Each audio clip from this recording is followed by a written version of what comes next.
want to talk about riding the tiger and navigating complexity. And what can we learn from India? Just one second. I hope this would work. Yeah, fantastic. So if we look at the world today, it's extremely interesting. We have the French who nearly decided to build a wall of cheese and wine around their country and be really French. We have the Brits that are pulling up the bridges of the Thames. We have America that's worried about America first. We worry about make in India, make in Indonesia, make in the Philippines. So it's a world that really has some very fundamental transformations, and these political changes are just a reflection of underlying changes. One is globalization. Some of them are linked to the challenges that we have on the front of the environment, but a lot of it is also linked to the fact that we are moving away from a manufacturing ground or founded economy to an economy that's more and more service-oriented, because at the end of the day, robots, autonomous vehicles, and software bots will take a lot of the work that is currently being done by people. Now, if we look at what it takes to succeed in such an environment, we are in a very good position. We've had this kind of volatility, uncertainty, complexity all around us for a very long time. I've been in India now for 25 years coming and going, and I can assure you that at least my experience indicates that we are very well positioned to handle this kind of complex environment. And what we've seen, looking at some of the companies that are operating in India, that are successful in India, they typically work around 6 fundamental levers. One is operational excellence. You cannot succeed in this country without taking every paisa out of the process. It just does not work. The market is unforgiving.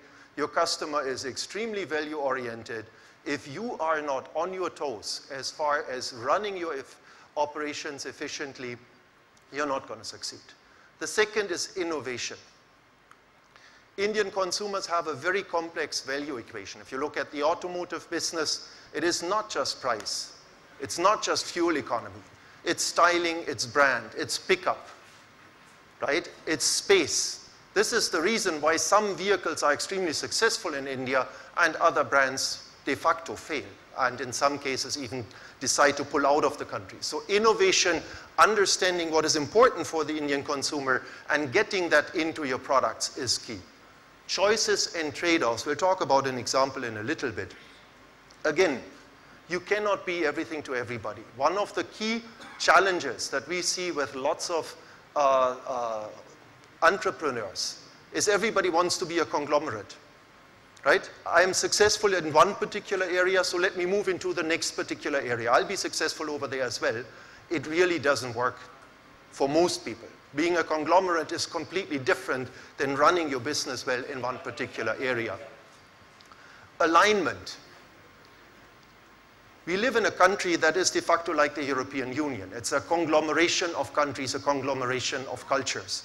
You cannot, even as a German, think about every application, every process that would be important for your people in terms of their interaction with customers. What you have to do is make sure that people understand what your company is all about, what is the value proposition that you give to your customers, and then ensure that they are enabled to bring that value proposition to consumers.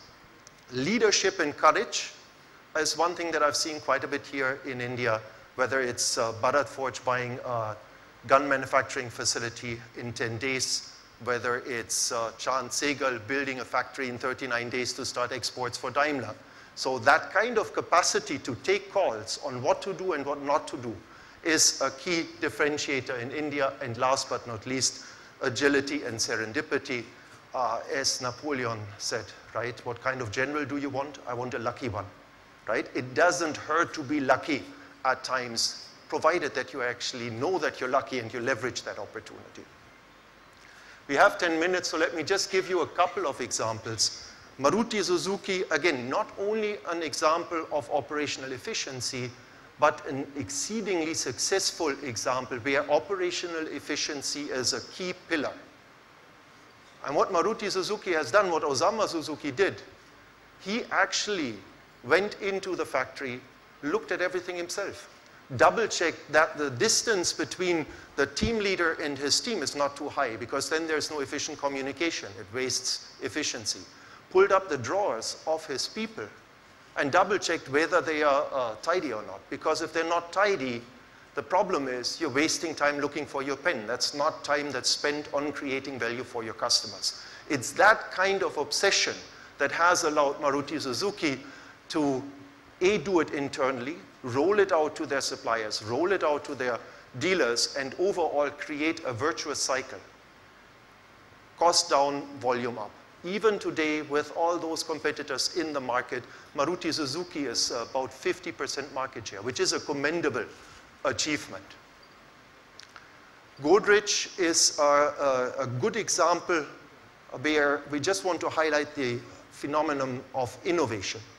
They have a 3x3 strategy, 3 categories across Asia, Latin America, and Africa. And the way they innovate is, one, look at some good big ideas.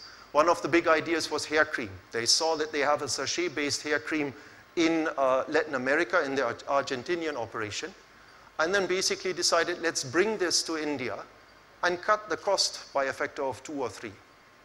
And the way they did that is by first understanding the chemistry, understanding the process, optimizing the process together with their suppliers, making sure they optimize capex, and at the end, they are able to offer hair cream at 30 rupees per sachet rather than 150, such as the MNC.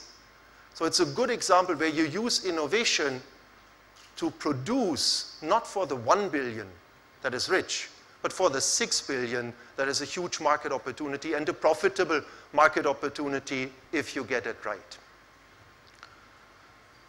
And last but not least, we have Bajaj as an example of choices.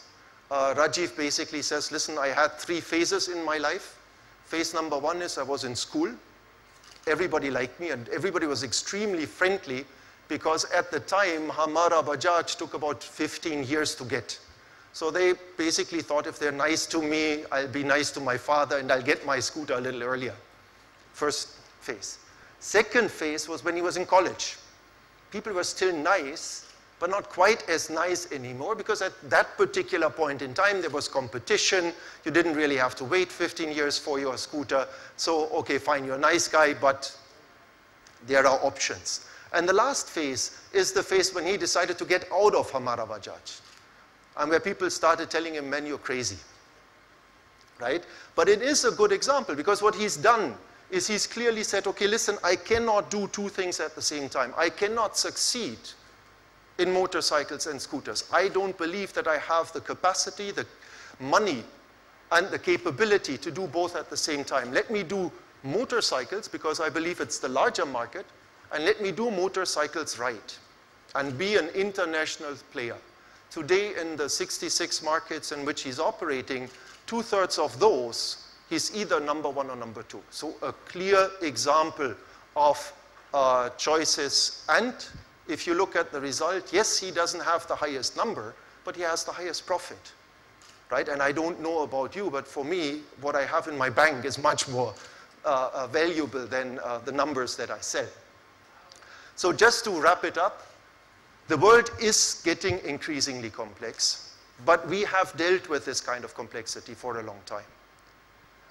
We also know what needs to be done and how to address this complexity. There are these 6 levers. You cannot just pick one and hope you're going to win. You have to do a combination of all. If you look at Maruti Suzuki, they're coming with Nexa, they're coming with new designs. It's always a combination of these 6 factors that you need to optimize and drive. But the good thing over here is it really is not rocket science. It can be done, right? You don't need a PhD in nuclear physics to sort of run this. The only thing is it's consistency and execution that are the key. So with that, if you have any questions, happy to talk to you later. Thank you very much.